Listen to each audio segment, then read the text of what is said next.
kawasan inti pusat pemerintahan. Yang kita tahu Istana Negara, Istana Garuda juga sudah dirampungkan.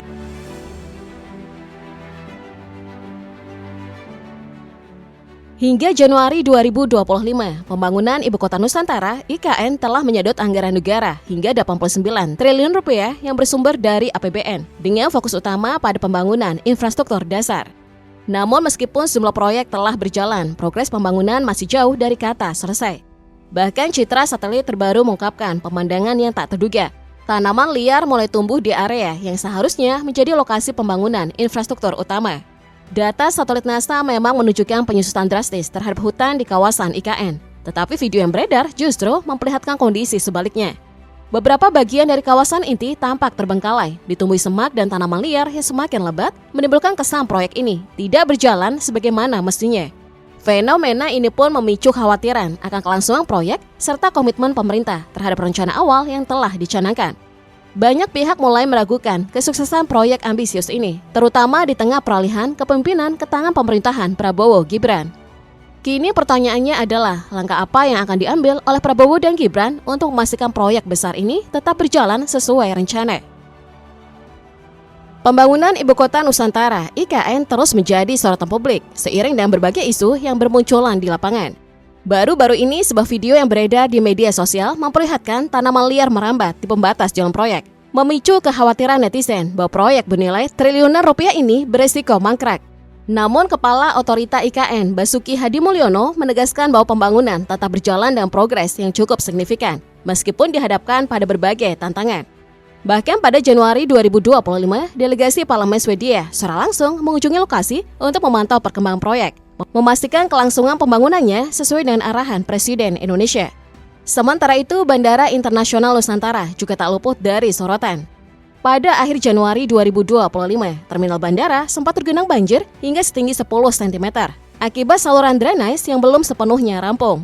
Meski demikian, pihak berwenang memastikan bahwa insiden ini tidak berdampak besar terhadap konstruksi yang sedang berjalan.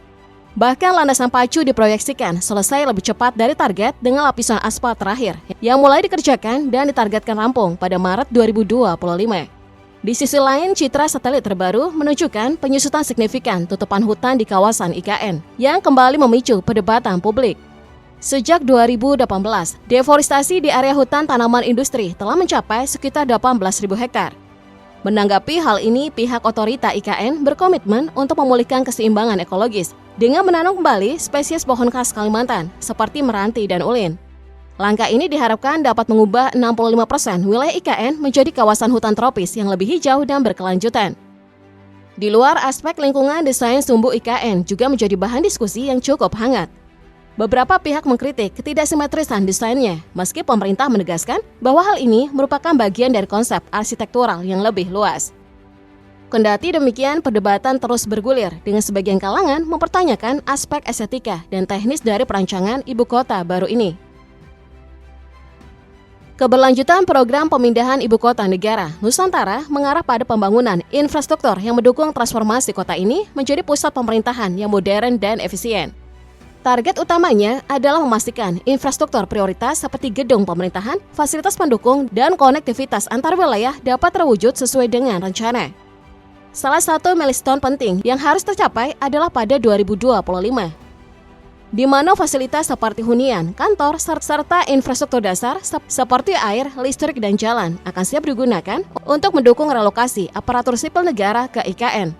Karena penataan organisasi dan tata kerja kementerian dan lembaga pemerintah masih berlangsung hingga saat ini. Berdasarkan arahan Presiden Prabowo Subianto, IKN diharapkan menjadi ibu kota politik pada tahun 2028. Ini berarti bahwa pada tahap kedua pembangunan yang berlangsung pada periode 2025 hingga 2029, pengembangan sektor legislatif dan yudikatif termasuk kantor dan hunian pejabat negara harus selesai.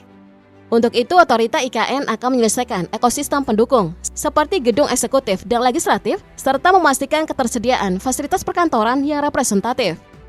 Infrastruktur ini tidak hanya melibatkan pembangunan fisik tetapi juga peningkatan konektivitas antar wilayah, baik melalui jalan tol, transportasi publik yang menghubungkan IKN dengan kota-kota besar lainnya di Indonesia. Selain itu, anggaran untuk pembangunan IKN telah disetujui sebesar Rp48,8 triliun untuk periode 2025 hingga 2029. Dana tersebut tidak hanya untuk infrastruktur, tetapi juga untuk pemeliharaan sarana dan prasarana yang telah selesai dibangun. Meskipun sempat ada penundaan dalam relokasi ASN, pemerintah berkomitmen untuk melanjutkan proyek ini dengan perencanaan yang lebih matang dan melibatkan sektor swasta dalam pembangunan infrastruktur guna mempercepat kemajuan IKN sebagai ibu kota baru yang diharapkan. Pembangunan IKN membutuhkan strategi pendanaan yang sangat kompleks, mengingat besarnya anggaran yang dibutuhkan. Rencana awal anggaran pembangunan IKN diperkirakan mencapai Rp466 triliun. Namun hanya sekitar Rp89,4 triliun yang dibiayai melalui anggaran pendapatan dan belanja negara. Sisanya sejumlah Rp253,4 triliun akan dipenuhi melalui skema kerjasama pemerintah dan badan usaha, serta kontribusi dari sektor swasta. Sementara BUMN dan BUMD diharapkan berkontribusi sebesar Rp123,2 triliun. Anggaran yang sudah dihabiskan hingga saat ini mencapai Rp89 triliun yang sebagian besar digunakan untuk pembangunan tahap awal di kawasan inti pusat pemerintahan. Menghadapi tantangan pembiayaan yang besar, otorita IKN menggandeng berbagai pihak untuk mencari sumber dana tambahan, terutama dari investasi asing dan kerjasama dengan sektor swasta. Salah satu kemitraan penting yang dijalin adalah dengan Indonesia Investment Authority, yang bertugas menarik investasi global untuk pembangunan IKN.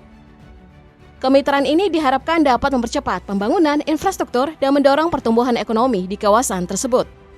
Kerjasama antara sektor swasta dan pemerintah dalam pembangunan IKN menjadi elemen kunci dalam menciptakan kota yang modern, berkelanjutan, dan memiliki daya saing global. Skema yang ditawarkan melalui kerjasama pemerintah dan badan usaha membuka peluang bagi investor domestik maupun asing untuk berpartisipasi dalam proyek strategis, seperti pembangunan infrastruktur dasar, fasilitas publik, hingga kawasan bisnis. Sebagai entitas yang bertanggung jawab atas percepatan pembangunan IKN, Otorita IKN bersama Indonesia Investment Authority atau INA telah merancang mekanisme investasi yang menarik bagi pemodal global. Hingga saat ini, INI dan mitra investasinya telah mengumpulkan lebih dari 3,2 miliar US$ atau sekitar 50 triliun rupiah yang dialokasikan untuk mendanai berbagai proyek utama di IKN. Dengan dukungan ini, IKN tidak hanya akan menjadi pusat pemerintahan yang efisien, tetapi juga penghubung ekonomi yang mampu mendukung pertumbuhan nasional. Investasi di IKN terbagi dalam beberapa skema, termasuk penugasan kepada BUMN, penugasan Kepala Badan Usaha Otorita atau BUO, skema pendanaan internasional, serta mekanisme pendanaan inovatif seperti crowdfunding dan filantropi. Sejumlah konglomerasi nasional telah berkomitmen menanamkan modalnya seperti Agung Sedayu Group, Salim Group, Astra Group, Sinar Mas Group, hingga Jarum Group.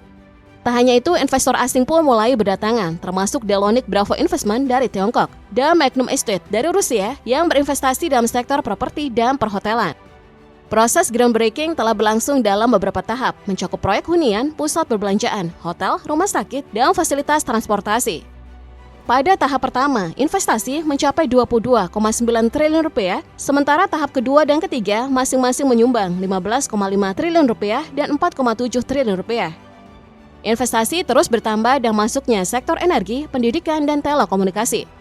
Sebagai bentuk dukungan, pemerintah memberikan berbagai insentif fiskal seperti pembebasan pajak penghasilan badan selama 10 tahun, pajak pertambahan nilai impor 0%, serta biaya masuk yang ditanggung sepenuhnya.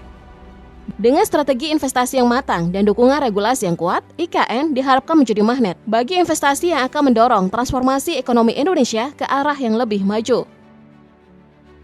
IKN sebagai proyek strategis tidak hanya memindahkan pusat pemerintahan dari Jakarta ke Kalimantan Timur, tetapi juga bertujuan untuk menciptakan pemerataan pembangunan, memperkuat ketahanan lingkungan, dan menata ulang dinamika sosial politik Indonesia. Dengan visi sebagai kota modern dan berkelanjutan, IKN nantinya diharapkan menjadi simbol kemajuan yang mencerminkan keberagaman nasional.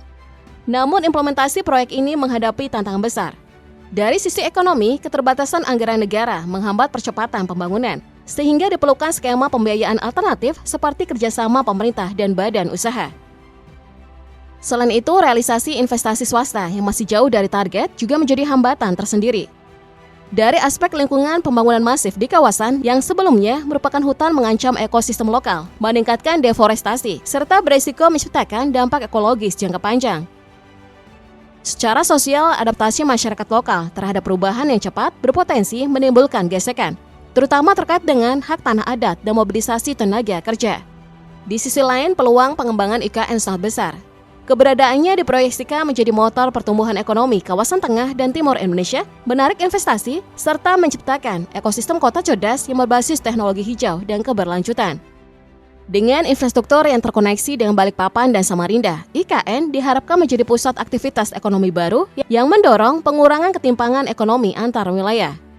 Dalam visi jangka panjang, IKN dirancang sebagai kota multifungsi yang tidak hanya menjadi pusat pemerintahan, tetapi juga pusat inovasi dan ekonomi hijau.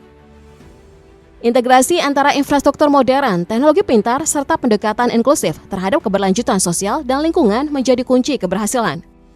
Dengan perencanaan yang matang dan dukungan politik yang konsisten, IKN memiliki potensi menjadi model pembangunan ibu kota masa depan yang tidak hanya modern, tetapi juga inklusif dan ramah lingkungan.